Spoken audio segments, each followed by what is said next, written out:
অনেকগুলো লোক ছিলেন। এইবার নবী মুহাম্মদ সাল্লাল্লাহু আলাইহি সাল্লাম সেই মেহমানগুলোকে ভাগ করে দিলেন সাহাবাদের মধ্যে। কাউকে দুজন দিলেন, কাউকে তিনজন দিলেন, কাউকে একজন দিলেন। কোনো মানুষ, কোনো সাহাবা নিব না এ কথা বললেন না। আমার বাড়িতে খাবার নেই, এ নেই সে নেই, কোনো বাহানা করলেন না। যাকে জয়জন ভাগ করে দিলেন, নিয়ে চলে গেলেন। একজন সাহাবীর নাম ছিল হযরতে তালহা রাদিয়াল্লাহু আনহু। তিনার ভাগে একজন মেহমান পড়ল। নবী বললেন, ও তালহা, এই লোকটাকে তুমি তোমার বাড়িতে নিয়ে গিয়ে ব্যবস্থা করে দাও। হযরত তালহা রাদিয়াল্লাহু আনহু মেহমানকে সাথে করে নিয়ে বাড়ি গেলেন। যে ওনার স্ত্রী কে বলছেন, ও আমার প্রিয়তমা স্ত্রী, আজকে আমাদের ভাগ্য খুব আলোকিত হয়েছে। রাসূলের মেহমান আজকে আমার বাড়িতে, এর কিছু আমাদের ব্যবস্থা করে দিতে হবে। কিছু কি খাবারের জোগাড় আছে? ওনার স্ত্রী বললেন, স্বামী যান, দুঃখের সহিত বলছি বাড়িতে কোনো খাবার নেই। আমাদের যে দুইজন বাচ্চা আছে, ওদের জন্য সামান্য একটু খাবার আছে। আমার জন্য খাবার নেই, আপনার জন্য নেই, শুধু বাচ্চার খাবার আছে। হযরতে তালহা রাদিয়াল্লাহু আনহু বললেন, ও আমার প্রিয়তমা স্ত্রী, আমাদের যতই কিছু হয়ে যাক, রাসূলের মেহমানকে আমাদেরকে খুশি করতেই হবে। তুমি এক কাজ করো, বাচ্চারাকে একটু ফুসলে ফাসলে ঘুম পাড়িয়ে দাও, আর খাবারগুলো দুইটা প্লেটে, একটা প্লেটে খাবার রাখবে, একটা খালি প্লেট, দুইটা প্লেট মানে নিয়ে এসে আমাদের সামনে হাজির করবে।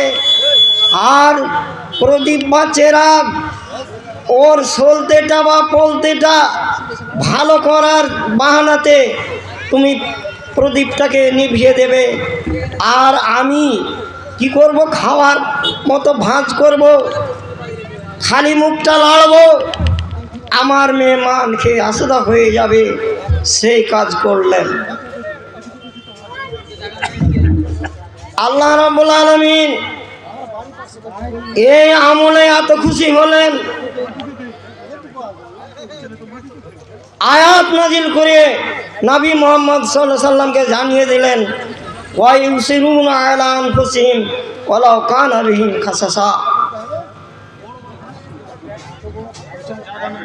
আপনার সাহাবারা অন্যের সুখের জন্য নিজের সুখকে বিসর্জন দিতে পারে, এই রকম আদর্শ আপনার সাহাবারা গ্রহণ করেছে। যেই আরবের লোকেরা, পৃথিবীতে যাদের কোনো মূল্য ছিল না, পারস্য এবং রোমান সাম্রাজ্য ওরাকে দাসও মনে করত না, ঘৃণার চোখে দেখত। যখন মুসলমানেরা নবী মুহাম্মদ সাল্লাল্লাহু আলাইহি সাল্লামের আদর্শকে গ্রহণ করে নিল, রোমান শক্তি, পারস্য শক্তি, তারা থর করে কাঁপত। কেন কাঁপত? মুসলমানেরা কি খুব অর্থশালী হয়ে গেছিল, বিরাট সাম্রাজ্যের মালিক হয়ে গেছিল? হয়নি। তারা নবী মুহাম্মদ সাল্লাল্লাহু আলাইহি সাল্লামের আদর্শকে গ্রহণ করেছিলেন। তিনারা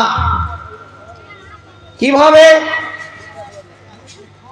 নবী মুহাম্মদ সাল্লাল্লাহু আলাইহি সাল্লামের ইন্তেকালের পর হযরত আবু বকর রাদিয়াল্লাহু আনহুর ইন্তেকালের পর হযরত ওমর যখন খলিফা হলেন, একটা যুদ্ধ হয়েছিল খ্রিস্টান শক্তির সাথে, রোমান শক্তির সাথে। সেই যুদ্ধে 70 জন মুসলমান শহীদ হয়েছিলেন। মুসলমানরা শেষ পর্যন্ত বিজয় অর্জন করেছিলেন, কিন্তু 70 জন সাহাবা সেই যুদ্ধে শহীদ হয়েছিলেন। 70 জন মানুষের যখন শহীদের সময় ঘর নিয়ে এসেছে, জীবনের শেষ মুহূর্ত ওনাদের উপস্থিত হয়েছে, একজন সাহাবী উনি বলছেন, আমার নিজের চাচাতো ভাই সেই যুদ্ধে শহীদ হয়েছিলেন, আমাকে দেখে ইঙ্গিত করলেন, ভাই একটু পানি আমি পান করতে চাই। আমি গিলাসে করে পানি নিয়ে গেলাম। আমার চাচাতো ভাই বললেন, ভাই আমার কাছে তো পানি নিয়ে এসেছ, আমার পার্শ্বের ব্যক্তি পানি পান করতে চাইছে, ওকে দিন, আমি পান করব না। আমার থেকে আমার পার্শ্বেকার লোক বেশি পিপাসিত হয়ে আছে, ওকে দাও। 2 নম্বরে গিলাস নিয়ে গেলেন, তিনি আবার ইশারা করছেন তিনার পার্শ্বেকার লোককে, কে একে দাও, আমার চাইতে এই ব্যক্তি বেশি পিপাসিত। এই করে করে 70 নম্বর পর্যন্ত 1 গিলাস পানি গেল। সবাই বলছে আমার চাইতে আমার পার্শ্বেকার লোক বেশি পিপাসিত, পানি একেই দেওয়া হোক, আমি নেব না। 70 নম্বরে যখন গেল, 70 নম্বরের লোকটি বলছে, সর্বপ্রথমে এই পানিটা কে চেয়েছিলেন? উনি তো অনেক বেশি পিপাসিত হয়ে আছেন, আমি না পান করে প্রথম ব্যক্তির কাছে গিলাসটা নিয়ে যান, উনি অনেক কষ্টে আছেন। এই আদর্শ পৃথিবীতে যিনি শিক্ষা দিলেন, কিনার নাম হলো নবী মোহাম্মদ সাল্লাল্লাহু আলাইহি সাল্লাম। প্রথম ব্যক্তির কাছে গিলাস নিয়ে আসলেন, দেখলেন জগৎ ত্যাগ করে চলে গেছেন। এই করে করে 70 জন ব্যক্তি শহীদ হয়ে গেল। এই হলো মুসলমানদের আদর্শ। তাই নবী মুহাম্মদ সাল্লাল্লাহু আলাইহি সাল্লাম বললেন, আল মুসলিমু মারাতুল মুসলিম, মুসলমান এক মুসলমানের জন্য আইনস। আমার মধ্যে যদি কিছু ভুল থাকে, তাহলে আপনি আমার গীবত বা পরনিন্দা করবেন না, সরাসরি বলবেন রুচিশীল ভাষাতে, ভদ্র ভাষাতে, কে ভাই আপনার মধ্যে এই কাজটা আছে, না করলেই যেন ভালো হয়, এই রকমভাবে বলে দিতে হবে। আর আমাদের চরিত্র কেমন হয়েছে, যেই কাজটা করার ব্যাপারে আল্লাহ বললেন, তোমরা কি মৃত্যু ভাইয়ের মাংস খেতে ভালোবাসো, মানে পরনিন্দা, গীবত, এই কাজে আমরা ফেঁসে আছি। এই ইসলামের আদর্শকে গ্রহণ করাতে কি হয়েছিলেন, হযরতে উমর রাদিয়াল্লাহু আনহু যখন ইনি রাষ্ট্রপতি হলেন, ওনার সাম্রাজ্যের আয়তন ছিল 23 লক্ষ বর্গ মাইল। বিরাট সাম্রাজ্যের মালিক হযরত উমর রাদিয়াল্লাহু আনহু। ওনার জীবনের অনেক ঘটনা আছে। একটি ঘটনা, আমি একাধিক ঘটনা হযরত উমরেরই বলবো। প্রথম ঘটনা হচ্ছে, 2 জন ব্যক্তি হযরত উমরের কাছে জমির ঝগড়া নিয়ে এসেছে। এক পড়োশি আর এক পড়োশির সাথে জমির বিবাদ, কিন্তু ওর মধ্যে একজন ন্যায্য আছে, একজন অন্যায্য আছে। তো যে অন্যায্য আছে ওই বেশি গলা উঁচু করে হযরত উমরের কাছে ফরিয়াদ নিয়ে এসেছেন। হযরত উমর এত বড় সাম্রাজ্যের মালিক, এসে মাদিনাতে জিজ্ঞেস করলেন আমাদের খলিফা কোথায়। তো লোকেরা বললেন উনি পানি আনতে গেছেন, কলসি নিয়ে পানি আনতে গেছেন। কত দূরে? 3 মাইল দূরে। উনি কলসি নিয়ে অনেকক্ষণ অপেক্ষা করার পর দেখছেন তো কলসি মাথায় করে নিয়ে চলে আসছেন। তো ওনারা মাদিনাতে অনেকক্ষণ অপেক্ষা করার পর ধৈর্য হারিয়ে ফেলে যেই দিকে হযরত উমর পানি আনার জন্য গেছিলেন ওই দিকের রাস্তা তারা গ্রহণ করে হাঁটতে শুরু করেছে। অনেকটা হেঁটে যাওয়ার পর দেখছেন তো হযরত উমর কলসি মাথায় নিয়ে আসছেন। সালাম টালাম জানিয়ে বললেন হুজুর একটু দাঁড়ান। কি ভাই? যে আমাদের একটু আপনার কাছে নালিশ জানাতে এসেছি, দুইজনই আমরা নালিশ জানাতে এসেছি, একটু আপনি দাঁড়ান। হযরত উমর অন্যায্য করলে খুবই রাগী মানুষ ছিলেন, কিন্তু ন্যায্যের কাছে মোমের চাইতেও নরম ছিলেন। খুব নম্র ভাষায় বলছেন, কি ব্যাপার ভাই, আপনাদের কি সমস্যা, একটু বলুন, আমি তাহলে দাঁড়িয়ে গেলাম। তো এইভাবে হাঁটুকে খাড়া করে মানে মাটিতে বসলেন, হাঁটু দুটা খাড়া করে। তো কলসিটা মাটিতে রাখতে কোনো অসুবিধা ছিল না।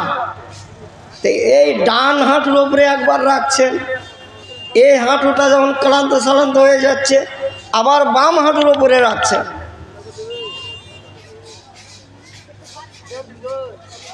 তো ওনারা বললেন হুজুর এখানে তো কোনো কিছুই নাই, এখানে কলসিটা রেখে দিলে আপনার অসুবিধাটা কোথায়?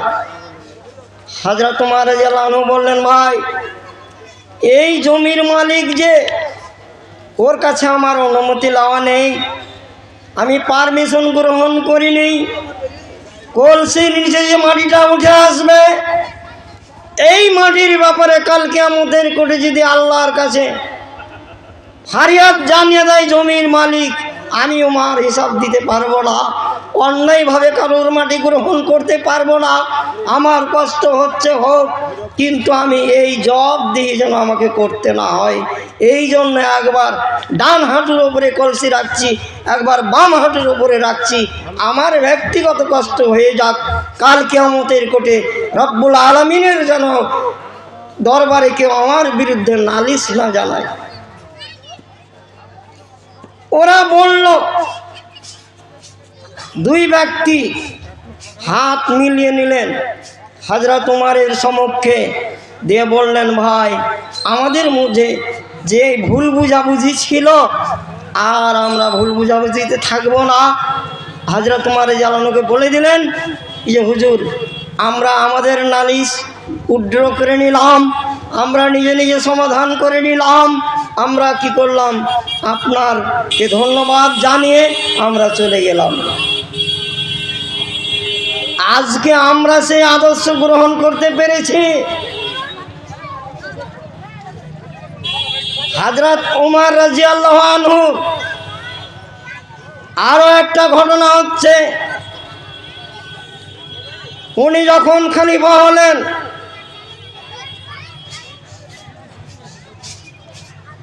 উনি ছদ্মবেশে ও গভীর রাত্রে নিজের সাম্রাজ্যের যতটা এরিয়া সম্ভব তিনি কি করতেন, সার্ভে করতেন একা একাই।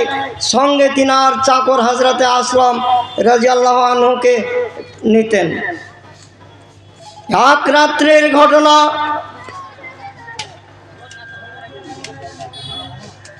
তিনি চলে যাচ্ছেন, অনেক দূরে গিয়ে দেখলেন কি যেন আগুনের মতো জ্বলছে। কৌতূহল হলো, এত রাত্রিতে আগুন কেন জ্বলে? আগাতে গিয়ে দেখলেন একজন মহিলা হাঁড়িতে পানি দিয়ে লকড়ি মানে জাল দিচ্ছে, চুলাতে জাল দিচ্ছে। একটু দূর থেকে তিনি ওটাকে লক্ষ্য করলেন, সময়ের চাইতে অনেক বেশি সময় কেটে যাচ্ছে, জাল দিয়েই চলেছে, জাল দিয়েই চলেছে। হযরত তোমার মনে মনে রাখলেন কি যে মহিলাটি কি পাগল, এতক্ষণ তো খাওয়ার অনেকবার হয়ে যেত, তাও কেন জাল দিয়ে চলে যায়। পাশে গিয়ে বলছেন, মহিলা তুমি পাগলিনীর মতো এই চুলায় জাল কেন দাও? মহিলা অঝাল নইরে কাঁদতে লাগলো, বলছে আপনি কে আছেন জানি না, আমার স্বামী খালিফার অর্ডারে জিহাদ করতে গিয়ে শহীদ হয়ে গেছে।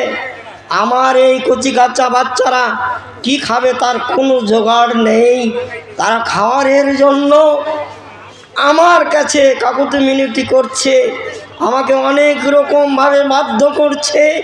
আমি কোনো উপায় না খুঁজে এই উপায়টা বের করেছি, হাঁড়ি চাপিয়ে তাতে খালি খাবারেই জাল দিচ্ছি, আর ওদেরকে বলছি খাবার হলেই তোমাদের খেতে দেব।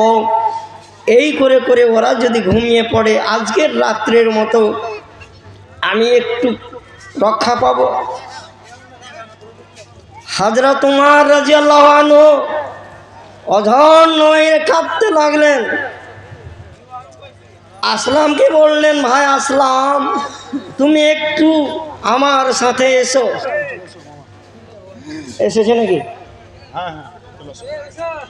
গোডাউনে গিয়ে আটার বস্তা কাঁধে নিলেন এবং কিছু পরিমাণ ঘি। আসলাম বলছেন, হুজুর আমি আপনার চাকর, আমি থাকতে আপনি এ আটার বস্তা কাঁধে নিয়ে যাবেন, এটা কেমন কথা? হযরত উমর রাদিয়াল্লাহু আনহু বললেন, আসলাম ভাই আসলাম, আমি এই জনগণের দায়িত্ব গ্রহণ করেছি, কাল কিয়ামতের কোর্টে উমরকে জবাব দিতে হবে, আসলাম জবাব দেবে না। আমার দায়িত্ব আমার প্রজাদের সুখ স্বাচ্ছন্দ্যের ব্যবস্থা করে দেওয়া, কাজে কাজে এই বোঝা আমি বহন করব, তোমায় দেব না।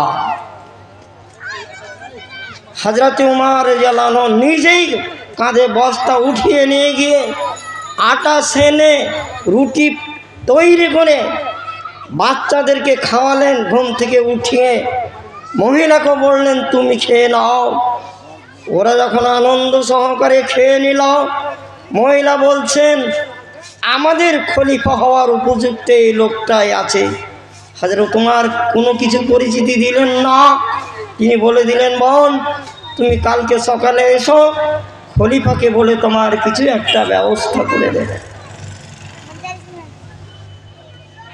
আজকে আমরা এই যে নিজেকে মুসলিম বলে দাবি করি, কুনতুম খায়রা উম্মাহ উখরিজাত লিন-নাস তা'মুরুনা বিল মা'রুফ ওয়া তানহাউনা আনিল মুনকার। আল্লাহ বললেন তোমরাই হচ্ছে উত্তম জাতি, তোমরা ভালো কাজের আদেশ করবে, খারাপ কাজ থেকে নিষেধ করবে।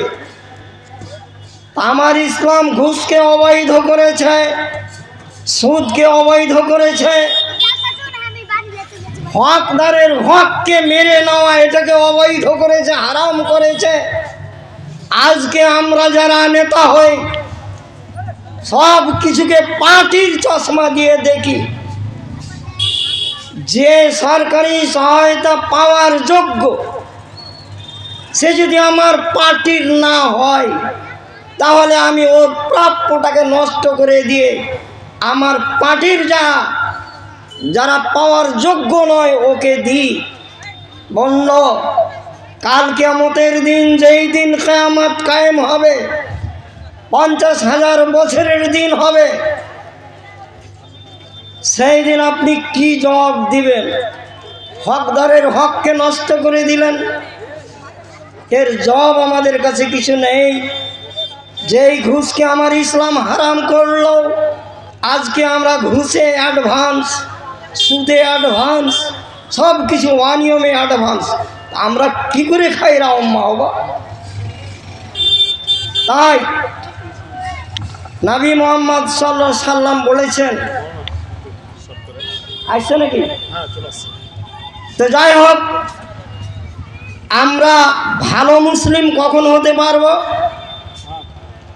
আমাদের চরিত্র, ব্যবহার, আখলাক যদি আমাদের ভালো আমরা করতে পারি, আমার ভাইয়ের সাথে, পাড়া প্রতিবেশীর সাথে, সমাজের সাথে আমরা যদি নিজেকে ভালো আচরণের দ্বারা প্রতিষ্ঠিত করতে পারি, তাহলে আমরা ভালো মুসলিম। আমাদের আদর্শ হবে কি? নবী বললেন, মানলাম ইয়ারহাম সাগীরানা ওয়ালাম ইয়াক্কির কাবীরানা ফালাইসা মিন্নাহ। যারা উম্মতে মুহাম্মদের আদর্শ হচ্ছে ছোটর উপরে দয়া করা, বড়কে শ্রদ্ধা ভক্তি করা। শেষ কথা আমি বলে ইতি করছি, আর বিশেষ করে আমাদের প্রতিবেশীর সাথে ব্যবহার কোনো মতে খারাপ করা চলবে না।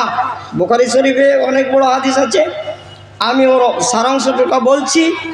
নবী মুহাম্মদ সাল্লাল্লাহু আলাইহি ওয়াসাল্লাম বললেন, যে নিজের পড়োশিকে অন্যায়ভাবে কষ্ট দেয়, পড়োশির সাথে অন্যায়ভাবে ঝগড়া করে, বেইজ্জতি করে, অপমান করে, তো নবী মুহাম্মদ সাল্লাল্লাহু আলাইহি ওয়াসাল্লাম বললেন, সে আমার সাথে ঝগড়া করলো, আমাকে অপমান করলো, আমার ওপরে জুলুম করলো, আর যে আমার উপরে জুলুম অন্যায় অত্যাচার করলো, সে আল্লাহর উপরে অন্যায় অত্যাচার করলো।